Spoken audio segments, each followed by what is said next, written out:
দেখুন, এই 2 মাস থেকে যে অতিবৃষ্টির ফলে তো জলটা একটু বাড়বেই, এবং বিভিন্ন ব্যারেজ থেকে জল যা ছাড়ছে তাতে আমরা একটু আতঙ্কিত হয়ে পড়েছিলাম। কয়েকটা গ্রামের, আমাদের হরিপুর পঞ্চায়েতে কয়েকটা গ্রামে রাস্তাঘাটে একটু জল হয়েছিল, জলটা আবার নেমে গেছে। আর যেহেতু গতকাল পূর্ণিমা ছিল, এখনও পূর্ণিমা আছে, সেই জোয়ারের জন্য জলটা আরও বেশি বৃদ্ধি পেয়েছিল। আজকে সকাল থেকে দেখছি ভাটা দেখা যাচ্ছে, জলটা ক্রমাগত নামতে শুরু করেছে। তবে এই জলটা কতদিন নামবে বুঝতে পারছি না। তবে সবসময় জেলা প্রশাসন, ব্লক প্রশাসন, শান্তিপুর থানা সবসময় এখানে নজর রাখছেন। আমাদের লোকাল পঞ্চায়েত প্রধানও সবসময় খোঁজখবর রাখছেন।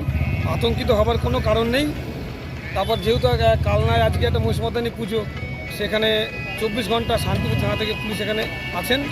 আমাদের মানবিক মুখ্যমন্ত্রী মমতা বন্দ্যোপাধ্যায় জেলা প্রশাসনের উদ্যোগে এবং জেলা প্রশাসনের মাধ্যমে এবং ব্লক প্রশাসনের মাধ্যমে সবসময় খোঁজখবর রাখছেন, বন্যা পরিস্থিতি দিকে নজর রাখছেন। আশা করি এখন আতঙ্কিত হবার কোনো কারণ নেই। আর একটু ওয়েদারটা ভালো হয়ে গেলে জলটা আশা করি নেমে যাবে। ভাঙনটা, জলটা বাড়লে একটু ভাঙবে। ওখানে জলটা তো চারিদিকে বৃষ্টির জল গিয়ে ভাঙে।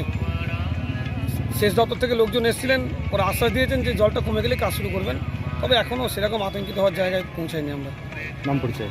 রূপম মান্না, শান্তিপুর ব্লক তৃণমূল যুব কংগ্রেস সভাপতি, হরিপুর গ্রাম পঞ্চায়েত সদস্য বর্তমানে।